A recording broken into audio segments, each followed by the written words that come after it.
Hello students! Today we're going to look at membranes, and this is like really cool because it's the boundary of life, and what is more interesting than things that are on the boundary. So we have a plasma membrane. All life has plasma membrane, and that is a nice boundary that keeps the inside in and the outside out. And the plasma membrane also happens to be pretty discriminatory. It's selectively permeable, which means it allows certain substances to cross more easily than others. And the majority of the plasma membrane, if you remember from last time, it's made out of phospholipids. And remember, phospholipids are these pretty amphipathic molecules, which means amphipathic means they have both hydrophobic and hydrophilic regions. And if you remember, there was the hydrophobic tail, and the tails are tucked inside, and the hydrophilic region is are the heads. So they self-assemble when phospholipids are dumped in water. They self-assemble into this bilayer because water is polar, and so the tails get tucked inside, and the heads are exposed to the polar molecules of water. So on the extreme right-hand corner, you see the phospholipids, the ones with the little kink in their leg, the black and gray ones. And then on top of them, you see the red dots. Those red dots with two Mickey Mouse gray ears, that's supposed to be a water molecule. And you can see them glomming on to the phospholipid because they are hydrophilic. So that's how they normally act. The idea generally is that the membrane, although I say it's a boundary, it's not really actually fixed. It just streams and it moves around, and things don't stay where they are. It's not a static boundary at all. The protein molecules that are inside the membrane will actually bob up and down, and we can actually look at one of these links, and I'm not so sure that this is going to work. Let's see if I can figure this out. So we're going to look at the first link, and the first link happens to be this nice, very pretty animation. Between the living machinery of the inner cell and the harsh conditions of the outside world stands the cell's plasma membrane. As crucial as this barrier is, it's surprisingly flexible. Push it and watch it move. Poke hard enough and it might break and begin to regroup. The lipid molecules of the membrane naturally assemble in a double layer because their tails repel water as their heads attract it. Throw in some cholesterol and a few carbohydrates, and you have the basic structure of a plasma membrane. Within these lipid molecules, we also find different proteins which do various things for the cell. For instance, they receive signals from the world outside, or they transport nutrients and waste. So nature composes the membrane with a combination or mosaic of different lipids, carbohydrates, and proteins. And these molecules are not stationary. They constantly move within the structure, fluidly changing their positions. The survival of all life rests on this veil of material. A supple membrane, just 2 molecules thick. Kind of cool, no? Yes, I thought so myself. I thought it was just beautiful. It was just very well put. Let's see if I can get it to coax this to run this one, because this is actually even better than, believe it or not, that one.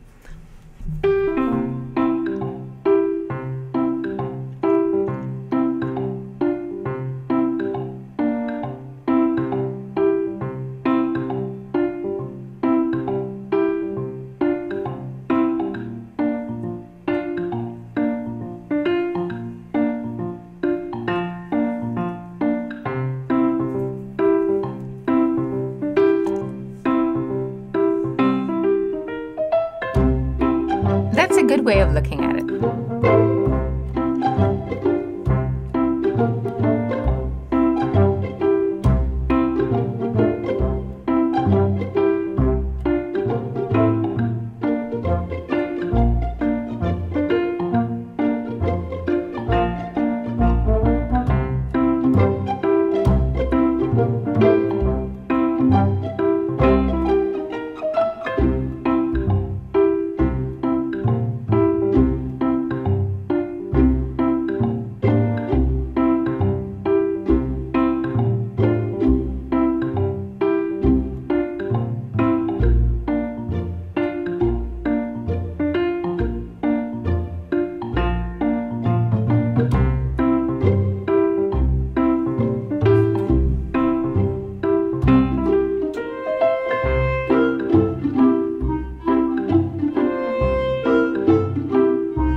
this is going against the laws of diffusion.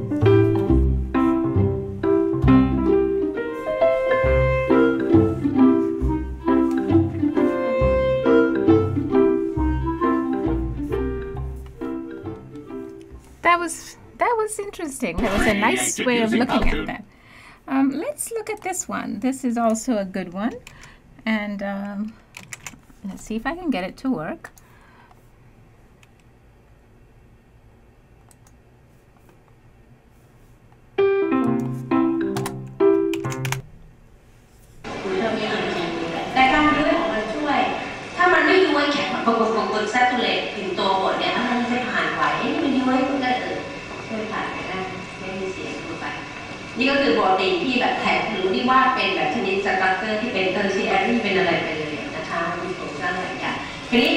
Well, the picture is pretty. That's about all there is about it. It's in another language, but that's okay. So here is the last part, which I thought was kind of fun, and we're going to look at that one.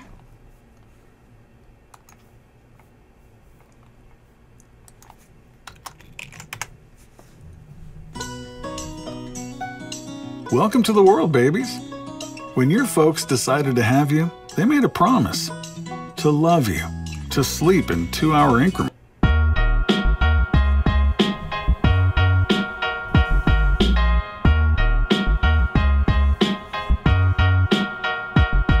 If you're in a cell cytoplasm heading outside, your last stop's a barrier 8 nanometers wide. The cell membrane, our subject for today, it's as basic to life as DNA.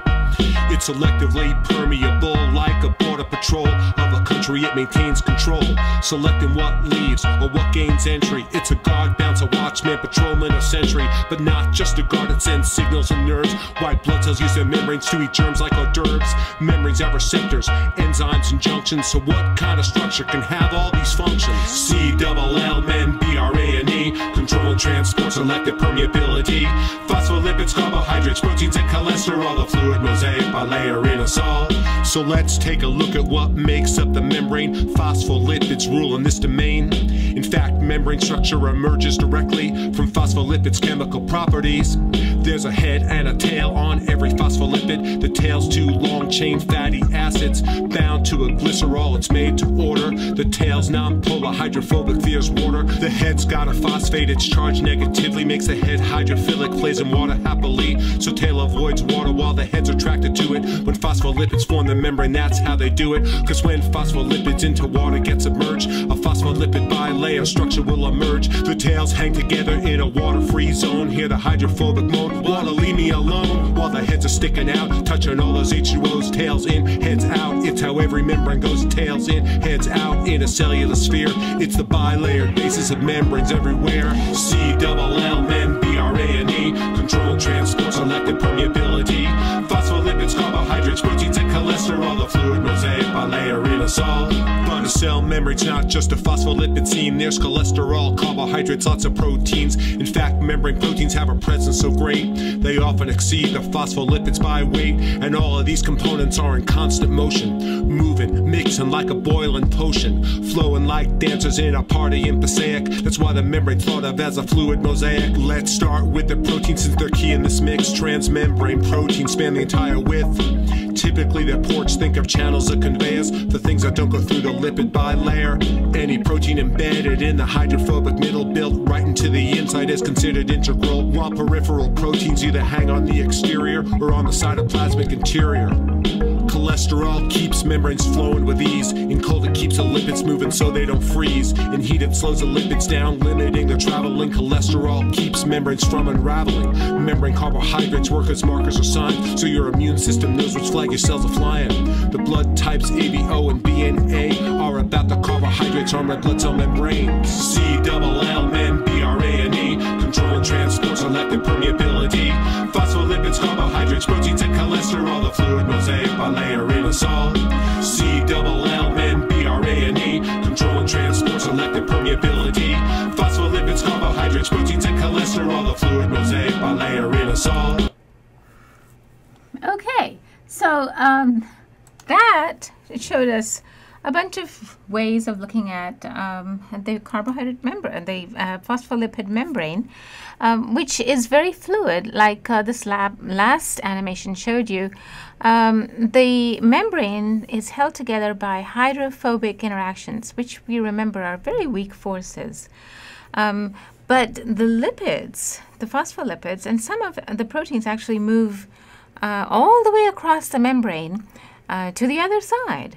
So this lateral drift is actually very fast. It's at the rate of 2 micrometers per second. And you might think, well, what's that? Nothing. 2 micrometers per second, when you change it to hours, that's 7 millimeters per hour. Now, you might think 7 millimeters is not that much. But again, let's think about it. We're talking about one phospholipid molecule. You can't even see a cell unless you look at it under the microscope. And you can't see the membrane unless you look at it under a special electron microscope. So when we're talking about one molecule, one phospholipid molecule, moving at this rate, at 7 millimeters per hour, which we can actually measure with a ruler and our naked eyes, that's very, very fast. Sometimes the lipids will actually flip-flop. They'll just go from the top layer to the bottom layer, or bottom layer to the top, but that's rare. Usually they're just moving around and swapping places. The kink that's in the phospholipid molecule due to the cis linkage is actually serves a very good purpose. And that purpose is because it is kinked, the next molecule can't be packed to it that tightly. So that results in the membrane staying nice and fluid instead of being packed tightly and becoming a solid and then not being able to function.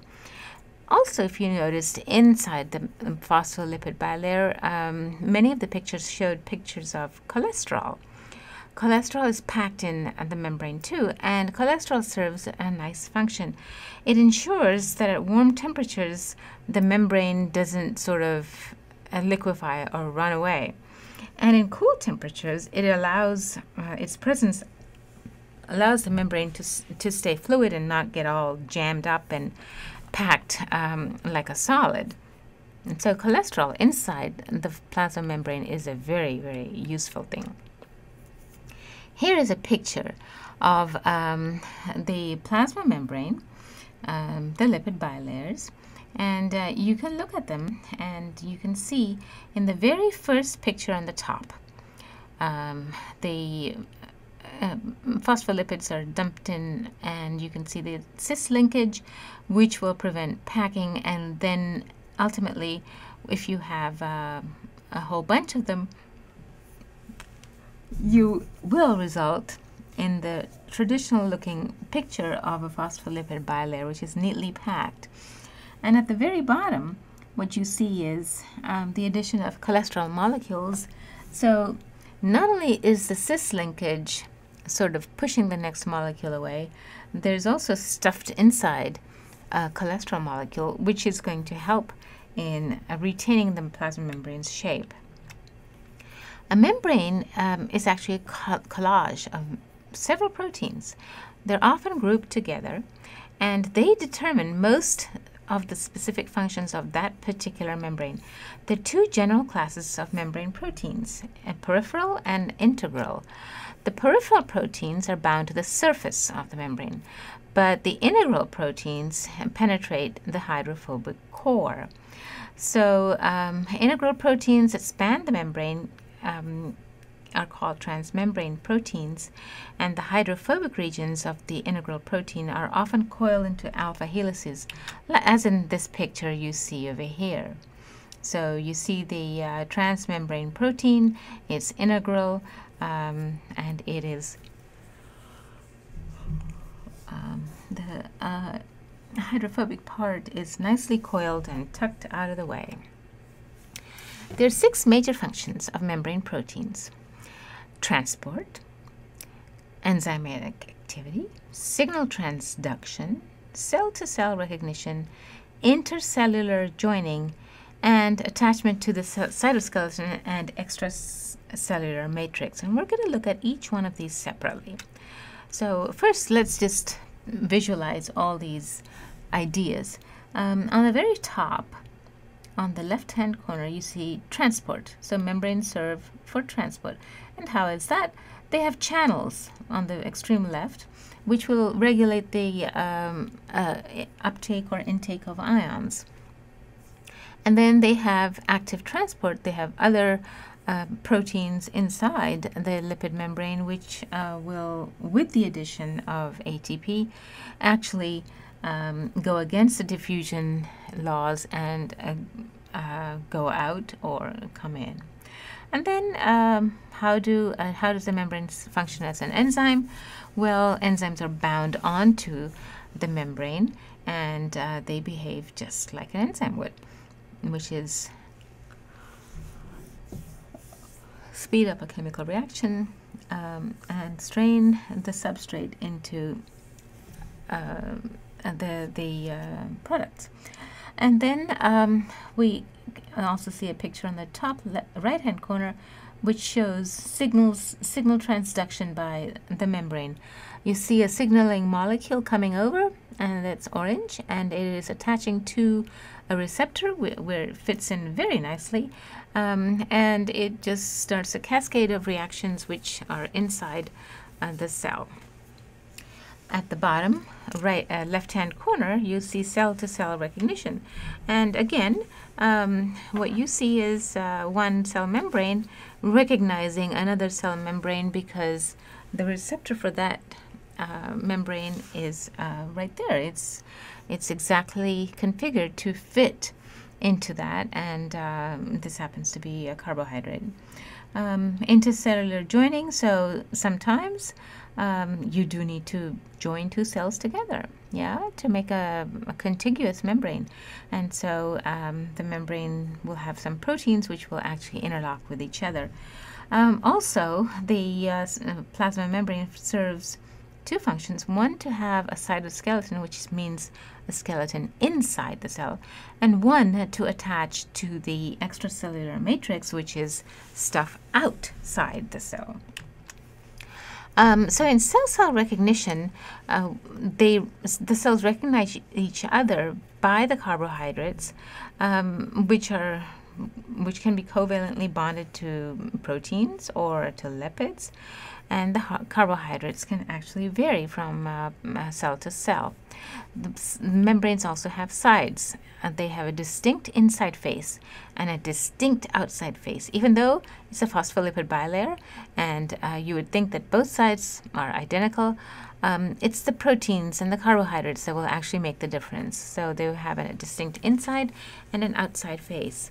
The asymmetrical distribution of proteins, lipids, and carbohydrates in the membrane is determined when the membrane is built by the endoplasmic reticulum and the Golgi apparatus, which serve to create more membrane. And here is a picture of the interior of a cell, and you can see the endoplasmic reticulum on the far left hand, the wavy bands, and it is pinching off to form vesicles, which have transmembrane glycoproteins or stuff which is just going to go off to the Golgi apparatus, which is right next to it, and it will attach to it, and then these vesicles will then go off and bind up with the plasma membrane, and the protein gets secreted. So as you see also, there's a cytoplasmic face of the membrane, and then there's an extracellular face of the membrane. Hydrophobic molecules dissolve easily in the lipid bilayer, and they pass through the membrane rapidly, but hydrophilic molecules do not.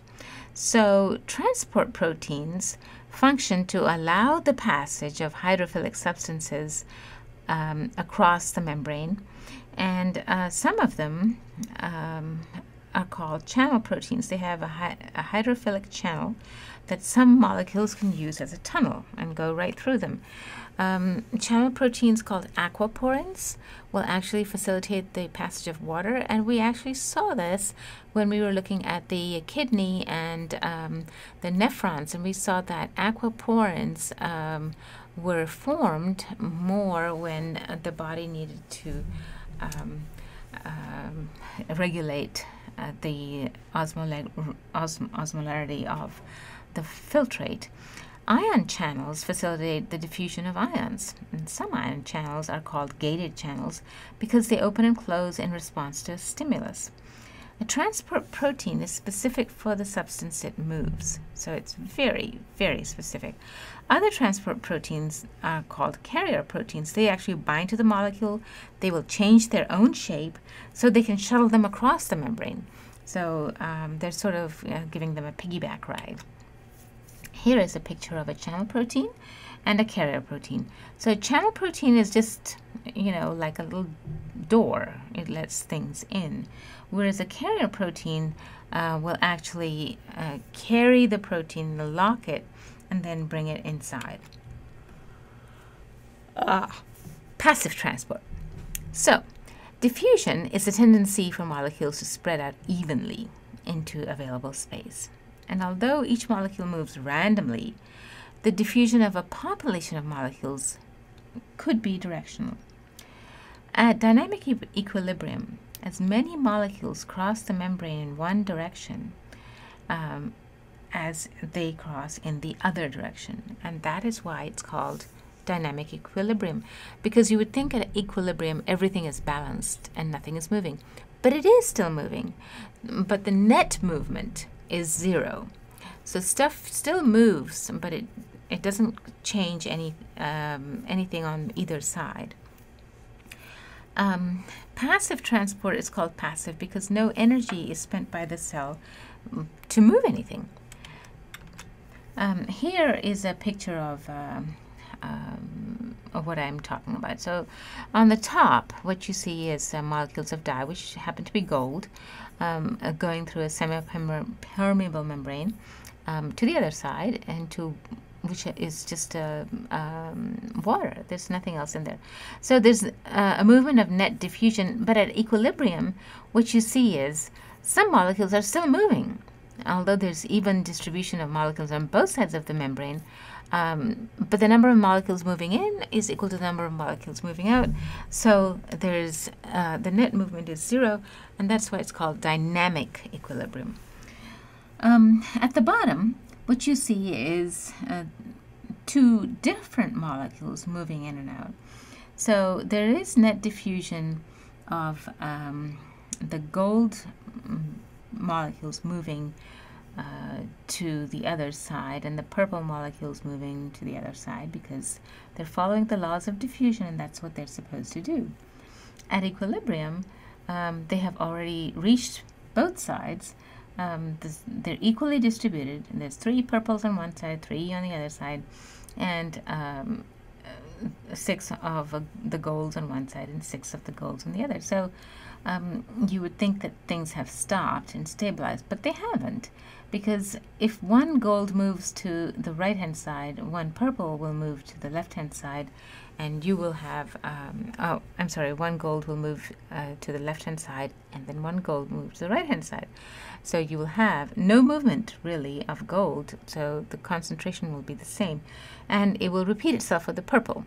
So that if a purple molecule moves to the left, another purple molecule will move to the right, and so that your net result is 0. Osmosis, on the other hand, is the diffusion of water across a selectively permeable membrane. So water will diffuse from a region of high concentration to a region of low concentration until the concentration is equal on both sides. Okay, so here we are, a picture of this. So what we see is the red molecules, the red balls with the 2 Mickey Mouse gray ears. That's water molecules, and they're trying to move through a selectively permeable membrane by osmosis to the other side, which has, besides water, these green things.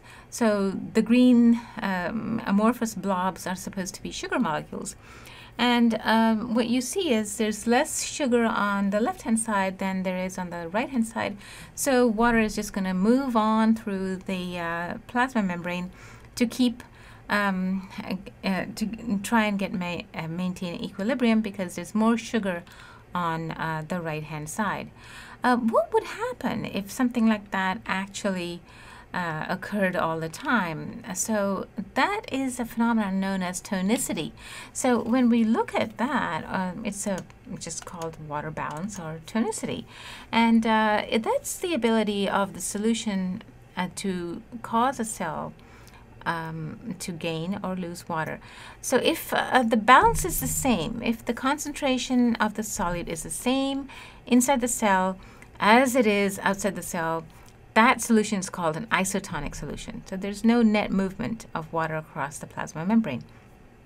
But if the solute concentration is greater than that inside the cell will actually lose water, and that is called a hypertonic solution. On the other hand, if the solute concentration is less outside than that inside the cell, then that is a hypotonic solution, and then the cell will end up gaining water, as in this picture. So what we see on the top are red blood cells. And in the center panel, what you see is a normal-looking, nice red blood cell, donut-shaped, enough water going in, enough water coming out, no net movement. It's a normal shape.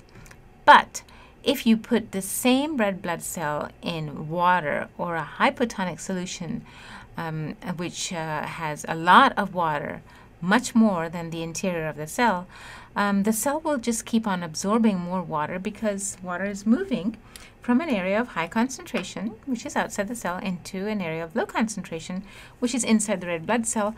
And the red blood cell will ultimately just pop, because it will not be able to ever get to that concentration as it is outside.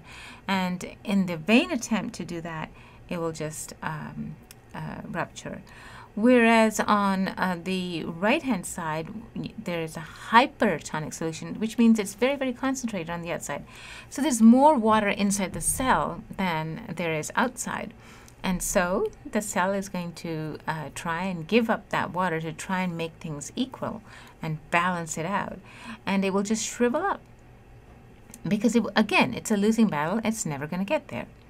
Plants also undergo the same phenomenon. In the center panel, you see a plant cell at the bottom, and it's normal strength, which is, somewhat not quite limp, but flaccid. And in the center, you see a big plant vacuole. The purple stuff is supposed to be the nucleus, and what you see is the Golgi apparatus and the endoplasmic reticulum and the chloroplast and the mitochondria. Well, on the left-hand side, you see the same plant cell put in a hypotonic solution, which is basically maybe just distilled water. And it will keep on taking more and more water. But there's one difference. It is not going to pop like the red blood cell. It's not going to lyse. It will just become very turgid. And that is because it has a cell wall. So the cell wall will actually not allow it to pop. Whereas in the right-hand side, at the very bottom of the picture, you put the same cell wall into a hypertonic solution, and the cell is going to try and give up as much water as it can to try and equalize the balance. But it's not going to be able to do that. So it will shrivel up, and what you end up with is a plasmolyzed cell, or it's basically a wilted plant. This cell looks like the red blood cell on the top. The difference is, since plant cells have cell walls, the plant doesn't actually lose its shape. It's not going to get all crumpled. It'll just wilt, but it won't get crumpled. So cell walls help maintain water balance. And so we have walls within cells. So cell walls, for instance, we just talked about this, so I don't really need to go over this again, but it's just saying that cell walls help maintain water balance.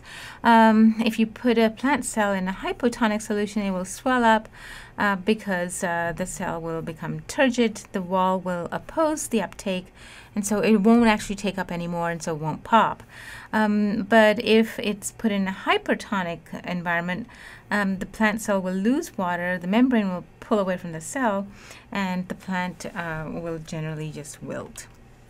And that's called plasmolysis.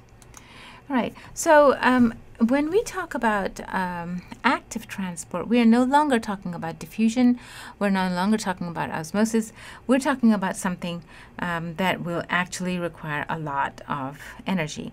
Facilitated diffusion is still passive because the solute moves down the concentration gradient, and the transport, therefore, requires no energy. Some transport proteins, however, can move solutes against their concentration gradients. Now you know that they're defying the laws of diffusion, so that means that they're going to require an input of energy. Active transport moves substances against their concentration gradients with the addition of energy in the form of ATP. Active transport is performed by specific proteins embedded in the membranes. Active transport allows cells to maintain concentration gradients that differ from their surroundings. And one method of active transport is the sodium-potassium pump. And we're going to take a small look at it right now. So in picture number 1, which is dead center top, what you see is a plasma membrane. Nice lipid bilayer with a nice big old membrane protein. The extracellular fluid happens to have a lot of sodium and low potassium. The cytoplasm has low sodium and high potassium. But you would think that although the sodium should move inside the cell, actually the cell doesn't want that sodium, and it actually is pumping whatever it has out. So it's going to take this sodium with the addition of ATP, as you see in picture number 2, and it will expel it to the outside, as in picture number 3. And congruently, it will take more potassium ions and bring them inside. And the potassium already is pretty high inside the cell, and it's pretty low outside the cell. So it's actually doing two things against their concentration gradients. So we see this blown up a little bit, and you see the same idea. And so you see it again with the sodium going out, the potassium going in, and how it is being actually transported in the same membrane. So here is a summary slide. On the left-hand side, you see passive diffusion. In the center, you see facilitated diffusion through a channel protein or a carrier protein. And then you actually see on the extreme right-hand side, active transport, which requires a ton of energy for it to happen. Membrane potential is the voltage difference across a membrane. And why would we have a voltage difference? That's because voltage is created by the distribution of positive and negative ions across a membrane.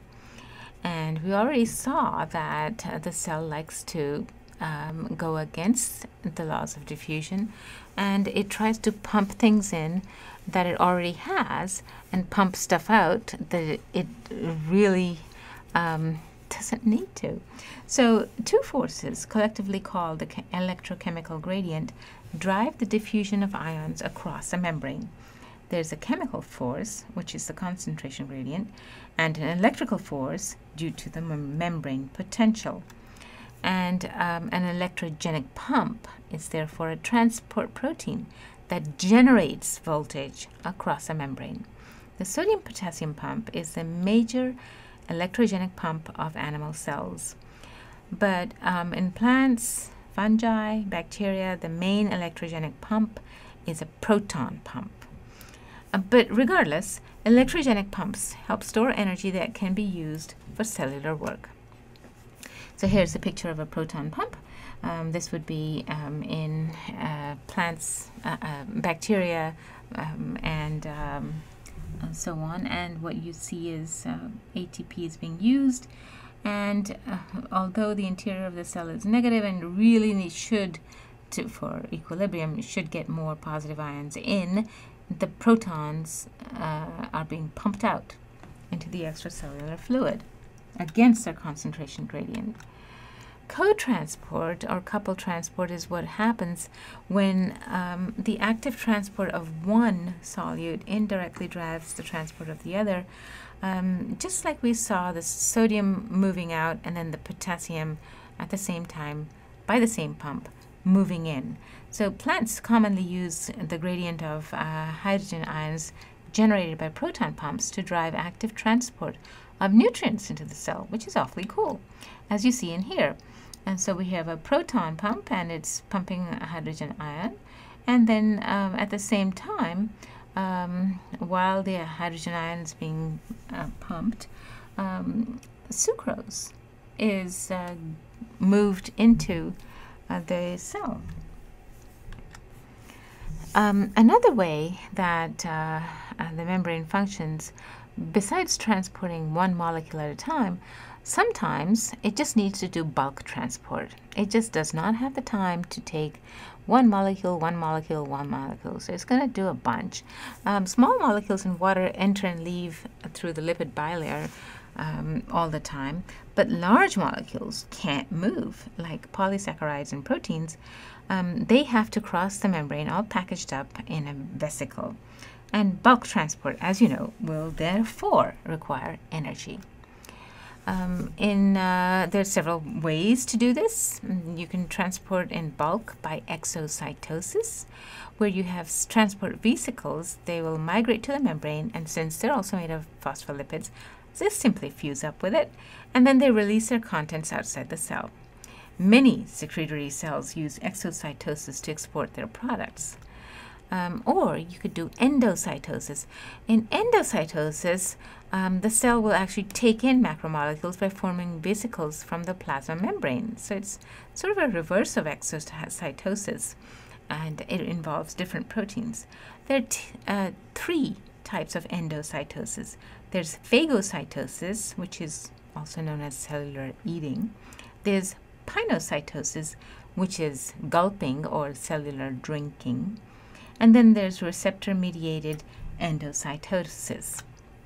Here's a picture of all three. Phagocytosis is on the extreme left, and what you see is the plasma membrane just folding around something and then being pinched off and into a vacuole, and it goes to wherever it's supposed to go to. And pinocytosis, the plasma membrane is drinking, and so it is actually taking up the ions into a vesicle, and it's not a bunch of food, it's just ions, and it does the same thing. In receptor-mediated endocytosis, you actually have receptors, and which will control what will go in, what will go out, and what moves in and how. So while in phagocytosis the particle is engulfed in a vacuole, the vacuole will have to fuse with a lysosome to be able to digest that particle, because the lysosome will have the enzymes which will actually do the digesting or the snipping. In pinocytosis, molecules are dissolved in droplets. They're taken up when the extracellular fluid is gulped into tiny vesicles. In receptor-mediated endocytosis, binding of ligands to receptors triggers the vesicle formation. A ligand is any molecule that binds specifically to a receptor site of another molecule. All right, so we come down to the fundamental units of life. So what are they? All organisms are made out of cells. The cell is the simplest collection of matter that can be alive, and all cells are related by their descent from earlier cells. Cells can differ substantially from one another, but they do share some common features. Basic features of all cells: they have a plasma membrane. They have a semi-fluid substance called cytosol. They have chromosomes, which carry genes. And they have ribosomes, which make proteins. So the basic structural and functional unit of every organism is one of two types of cells. It's either prokaryotic or it's eukaryotic. And only organisms of the domains bacteria and archaea consist of prokaryotes, but everybody else, plants, animals, fungus, they all consist of eukaryotic cells, as you can see at the bottom tree of life drawing, where you have an unknown last universal common ancestor, which is Luca, at the base of the tree, and then there are three shoots. One shoot which becomes bacteria, and those are prokaryotes, and then the second shoot, which bifurcates to two, archaea, and then eukarya, and archaea are also prokaryotes, but eukarya are not. Prokaryotes, what do they have? Their distinguishing features are they have no nucleus. The DNA is bunched up in a region called the nucleoid, so it's just sort of dumped in there. There are no membrane-bound organelles, and the cytoplasm is bound by the plasma membrane. And here we have a picture of a prokaryotic cell. It looks like a bacteria. It's rod-shaped. The nuclear membrane is, there isn't one, but there is nuclear material, and it's sort of dumped in there. It does have ribosomes, and it does have a cell wall, plasma membrane, and a capsule. And on the right-hand side, you actually see a real picture and not a model. Whoopsie. Let's see if we can get this to move. Maybe not today. Oh, well, here we are. Eukaryotic cells are characterized by having DNA in a nucleus that is bound by a nuclear membrane. They also have membrane-bound organelles, and the cytoplasm in the region between the plasma membrane and the nucleus, and there is actual cytoplasm or some material there. Whereas if you look before, we had just cytoplasm that was bound by the plasma membrane. Here we have cytoplasm between the plasma membrane and the nucleus. Eukaryotic cells are generally much larger than prokaryotic cells. And here is a picture of, again, a real picture and then a model of the outside of a cell of a eukaryote. And we've seen this before.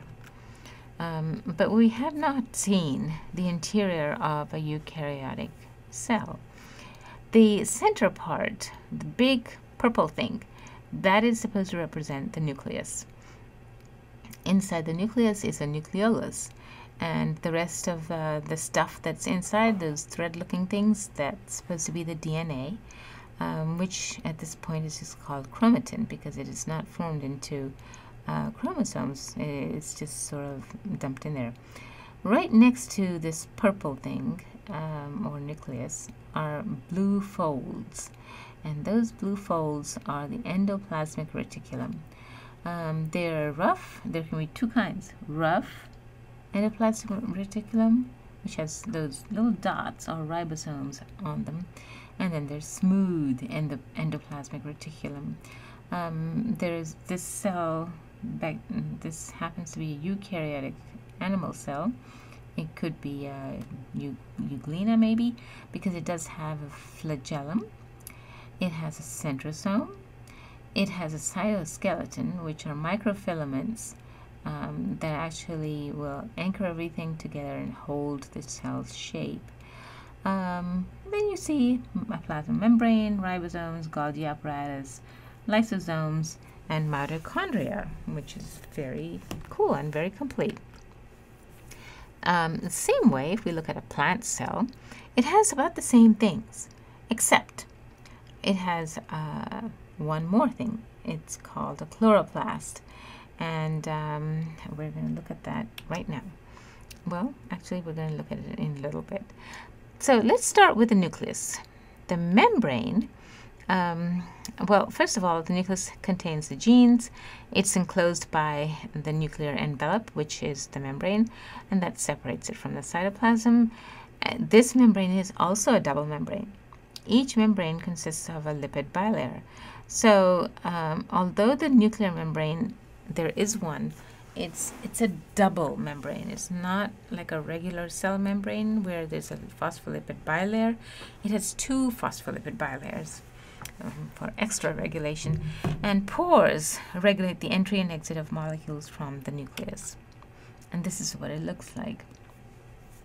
At the bottom, you will see the pores, which look like pretty flowers. And on the right-hand side at the bottom, that chromatin, that is actually a DNA material that's not all prettied up. So it tells me that the cell is in resting stage. So what happens to the chromosomes in the nucleolus? DNA is organized into discrete units called chromosomes. Each chromosome is composed of a single DNA molecule associated with proteins, which together are called chromatin. The nucleolus is located within the nucleus, and it's the site of ribosomal RNA synthesis. And that's where ribosomal RNA is born. Ribosomes are complexes made of ribosomal RNA and protein. Ribosomes carry out protein synthesis in two locations. Inside the cytosol, that would be the free ribosomes, or outside of the endoplasmic reticulum or the nuclear envelope, and that would put it in the category of bound ribosomes. Here is a picture. You see a drawing on the right where the ribosomes are, and then right next to it, it shows you the same drawing, but in an actual cell. You can see the little dots, which are ribosomes, and the endoplasmic reticulum. There's some free ribosomes in the cytosol, and then in the center you see an actual ribosome. It looks like a little hat on top of a little bench, stone. And so there's a large subunit and a small subunit. And in between is where the message is transcribed and a protein is produced. So all the membranes of a cell, what are they? They're called the endomembrane system. And so let's list what is in the endomembrane system. The nuclear envelope, the endoplasmic reticulum, the Golgi apparatus, lysosomes, vacuoles, plasma membrane. These are all components. They're either continuous or they're connected by transfer, by vesicles. So they're all components, may be connected or not. The endoplasmic reticulum is more than half of the entire endomembrane system, and it is continuous with the nuclear envelope. There are two distinct regions of endoplasmic reticulum: the smooth ER, which lacks no ribosome, and the rough ER, whose surface is studded with ribosomes. And here is a picture of what we were just talking about, smooth and rough ER. They look different. Functions of the endoplasmic reticulum, what are they? The smooth endoplasmic reticulum synthesizes lipids. It metabolizes carbohydrates. It detoxifies drugs and poisons. And lastly, it stores carbon. Okay, so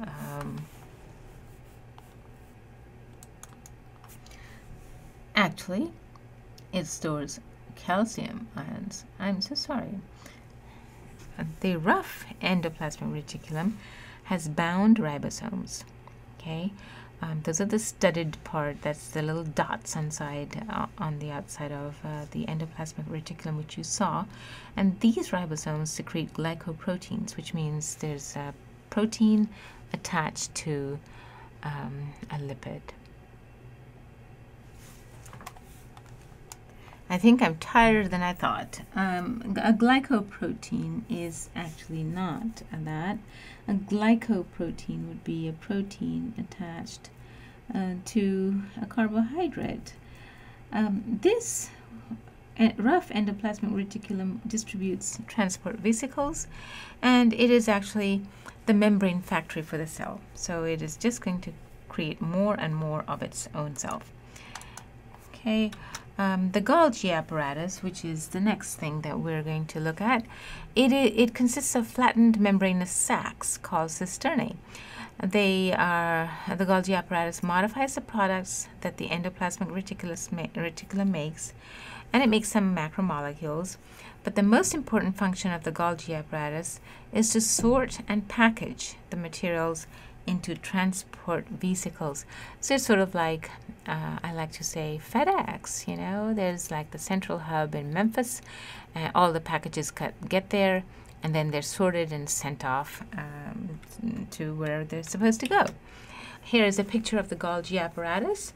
It's highlighted in blue, and you can see it as a series of membranes that are flattened, and it does have an inside and an outside. The cis phase receives vesicles from the endoplasmic reticulum, and the trans phase is the shipping side of the endoplasmic reticulum, so it sends stuff out.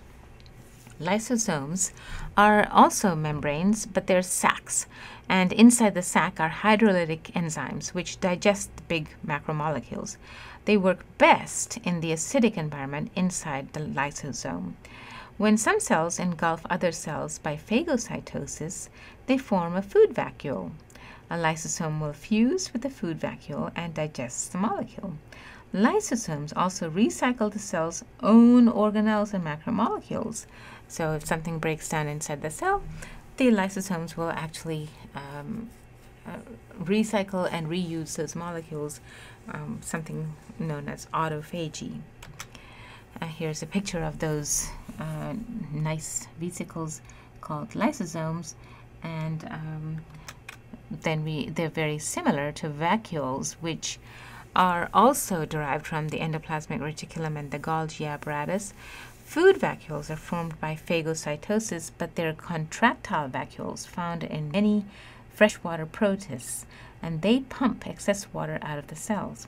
Then there are also central vacuoles, which are usually present in mature plants, which hold organic compounds, and the water is controlled by it.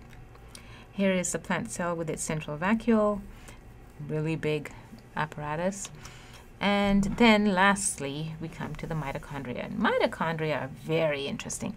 These are the sites of cellular respiration. It's a metabolic process that uses oxygen to generate ATP.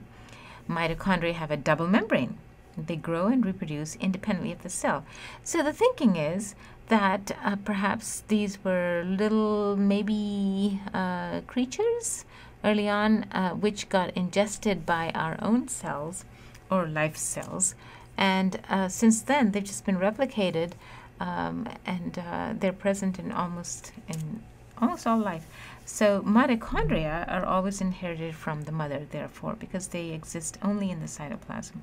And mitochondria do have some DNA, so they can reproduce independently. They're only present in eukaryotic cells. They have a smooth outer membrane and an inner membrane folded into cristae. The inner membrane has two compartments, the intermembrane space and the mitochondrial matrix. Some metabolic steps of cellular respiration are catalyzed in the mitochondrial matrix. So here is a picture of the mitochondria, free ribosomes inside the matrix, and then another electron micrograph, and then we have a picture of a fluorescing one of mitochondria and the network of inside the euglena. Chloroplasts, which are only found in plants and in algae, are the sites of photosynthesis. Chloroplasts contain the green pigment called chlorophyll, many enzymes, and other molecules that function in photosynthesis. Chloroplasts have a double membrane, and they too grow and reproduce somewhat independently of the cell, like the mitochondria. Plants have mitochondria as well. But the thinking is that these were little organelles, maybe little life forms, but they were so small that they were easily taken up by certain cells a long time ago, and since then they've just replicated. Here's a picture of the chloroplast. It looks very, very nice and neat and tidy. Here is what they do. The structure of the chloroplast includes thylakoids, which are membranous sacs. They're stacked to form a granum. And the stroma, which is the the internal fluid. The chloroplast is one of a group of plant organelles called plastids. Oopsie. Finally, peroxisomes. Peroxisomes are specialized metabolic compartments, and they're bounded by a single membrane, and they produce hydrogen peroxide and convert it to water, which is a good thing because hydrogen peroxide would otherwise damage the cell. So now we come finally to the cytoskeleton. The cytoskeleton of a cell, what is it? It's a network of fibers extending throughout the cytoplasm. It organizes the structures and the activities of the cell, and it anchors many organelles. The cytoskeleton supports the cell and helps maintain its shape. It interacts with motor proteins to produce motility. And inside the cell, the vesicles travel along tracks provided by the cytoskeleton, especially in mitosis. So you'll see that these proteins are actually inner tracks inside the cell. Cytoskeleton is composed of 3 types of molecular structure. Microtubules, which are the thickest of the 3 components, microfilaments, which are also known as actin filaments, and the thinnest of the molecular structures, and then intermediate filaments, which are fibers with diameters in a middle range between microfilaments and microtubules. Here is a picture of a microtubule of the cytoskeleton and a motor protein actually walking across a cytoskeleton fiber. We'll look at this later. It's very interesting to watch. Microtubules are hollow rods and serve to shape the cell, guide the movement of organelles, separate chromosomes during cell division, and they also, in bacteria and algae, bacteria and unicellular organisms that have flagella and cilia, they control the beating of it. Cilia is present in multicellular organisms as well. Here is a picture of the motion of flagella and the motion of cilia. So when you look at the direction of swimming, it is going that way, but not in a straight line. It's going towards one side. And the motion of the cilia, however, is different. There's a power stroke and then there's a recovery stroke. And it just goes back and forth and back and forth. So the cilia and flagella share a common structure. There's a core of microtubules sheathed by the plasma membrane. There's a basal body that anchors the cilia or flagella, and a motor protein called dynin, which drives the bending movements of a cilium or flagellum. Dynin is this amazing protein. This walking of this molecule will move the flagella and the cilia. Dynin arms will alternately grab, move, and release the outer microtubules, and the protein cross-links limit sliding. The forces exerted by the dynin arms cause doublets to curve, bending the cilium or flagellum. What do I mean by all this stuff?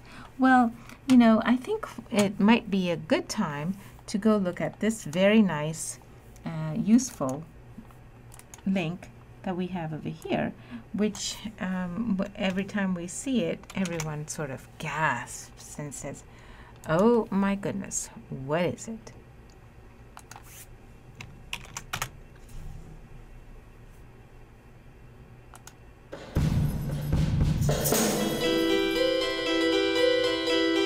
We walked up.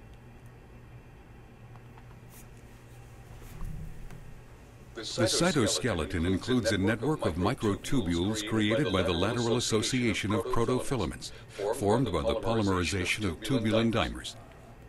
While the plus ends of some microtubules extend toward the plasma membrane, proteins stabilize the curved conformation of protofilaments from other microtubules, causing their rapid plus end depolymerization. Microtubules provide tracks along which membrane-bound vesicles travel to and from the plasma membrane. The directional movement of these cargo vesicles is due to a family of motor proteins linking vesicles and microtubules. Membrane-bound organelles, like mitochondria, are loosely trapped by the cytoskeleton.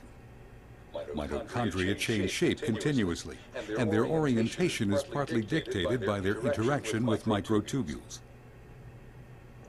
All the microtubules originate from the centrosome, a discrete fibrous structure containing two orthogonal centrioles and located near the cell nucleus. Very, very nice, yes? And here is another one, and this one actually will show you something else.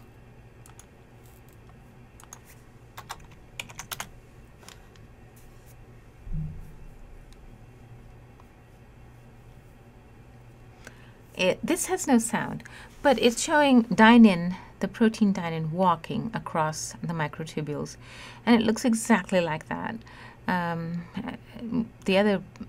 The previous animation showed you something that was similar to this, but this is exactly how the protein walks and how a muscle contracts.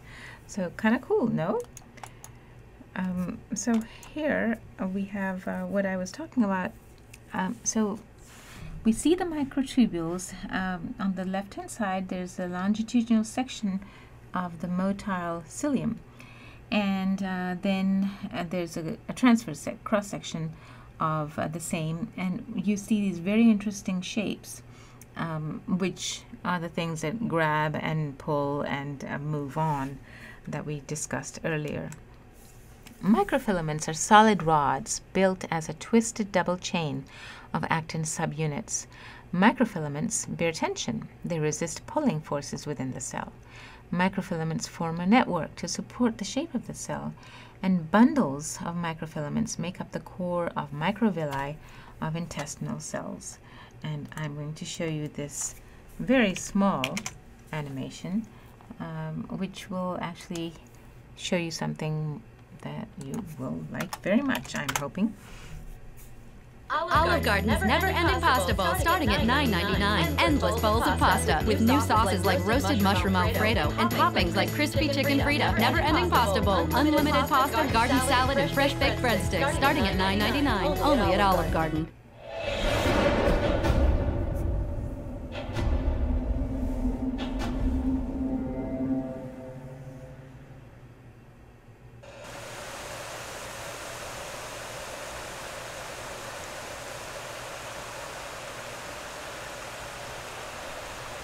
The cytoskeleton is a network of protein fibers that determines the shape of cells without cell walls, provides for the movement of cells, provides for the structural support and movement of organelles within the cell, and provides the framework for moving and separating chromosomes during cell division. The three types of protein fibers that make up the cytoskeleton are thick microtubules, thin microfilaments, and medium-sized intermediate filaments.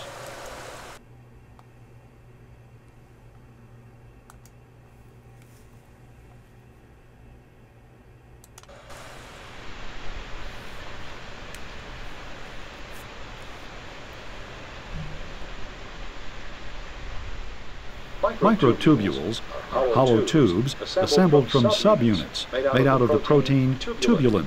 Subunits not forming microtubules are dissolved and scattered throughout the cytoplasm.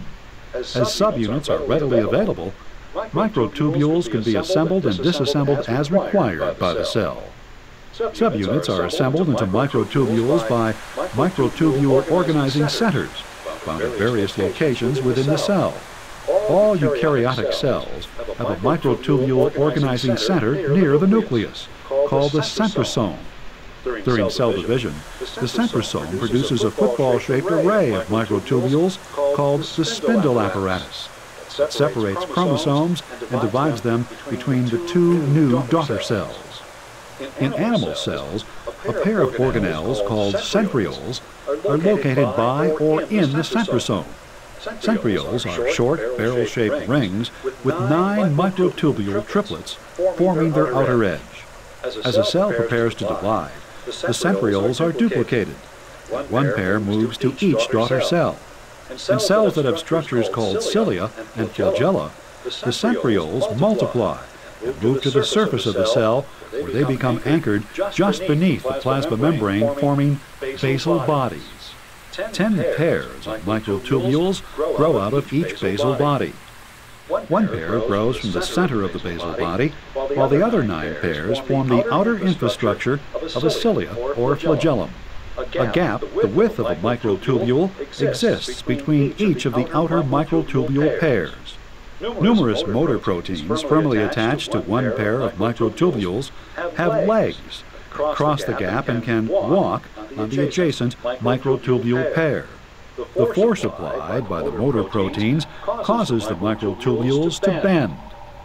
The synchronized movement of large columns of motor proteins attached to microtubule pairs trying to walk up or down adjacent pairs creates the rowing motion of cilia and the wave-like motion of flagellum. Cilia, Latin for eyelash, are short and numerous structures that extend from the cell membrane. Cilia move single-celled organisms such as paramecium through their environment with a rowing motion. Flagella, meaning whip in Latin, are usually considerably longer than cilia and fewer in number. Flagella move in a wave or whip-like motion. The sperm of most animals and algae rely on flagella for movement, as do a number of single-celled organisms such as euglenoids. Microtubules are also believed to be involved with the movement of organelles, such as vesicles, within the cytoplasm.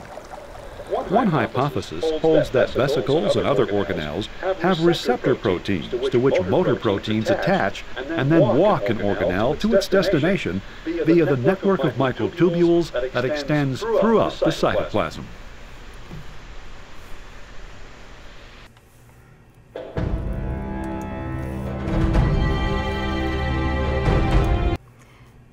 Very nice. That was very, very nice.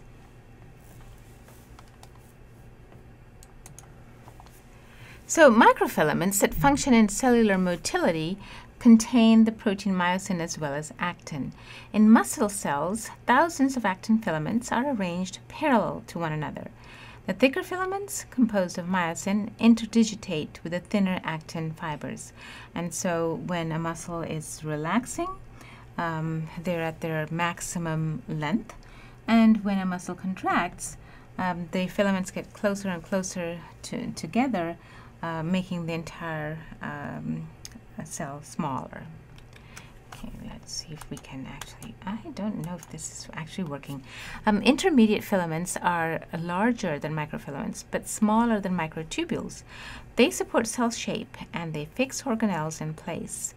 Intermediate filaments are more permanent cytoskeleton fixtures than the other 2 classes of filaments.